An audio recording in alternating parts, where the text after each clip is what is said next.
Can you talk a little bit about? There's been a lot of media coverage lately over the iPhone and the development that you guys have been doing at the University of Saskatchewan. Can you talk a little bit about what you wanted people to take away from your presentation, some iPhone development, and then really anything else that you wanted to chat about on that? Well, I'm going to talk a little bit about how to develop. So just to give people an introduction, I noticed that there's a lot of software engineers here, for example, that might want to know just a little bit, just a taste of what it's like to develop for the iPhone.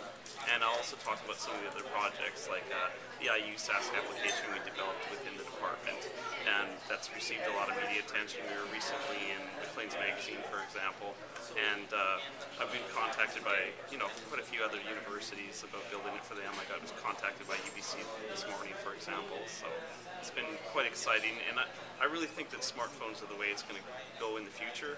I know some people that have really given up their laptops already and are really moving to the smartphone because it does everything they need it to do. Why carry around this large thing if I don't need to? So I think that it's going to be an important part of the future. Great. So for all the budding iPhone developers out there, what's the best piece of advice that you could give them? Well, it's a steep learning curve to learn how to program for the iPhone. We are offering an iPhone programming class at the university right now. It's almost over. The course project's actually, it's been very exciting. We actually had someone from Apple who came to the class last week and talked about how to get a job at Apple and everything. But the week before that, we had a multi-millionaire investor come to the class and give a talk about how he thinks iPhone's going to take over the world and everything. And he's actually going to invest in some of the student projects.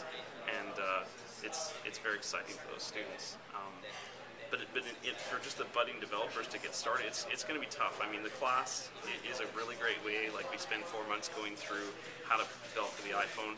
And like I said, the students in this course have actually developed, that knew nothing about the iPhone before this class started, developed something that an investor wants to invest in at the end of the term. So obviously we do a good job of educating the students and letting them know how to develop for the iPhone.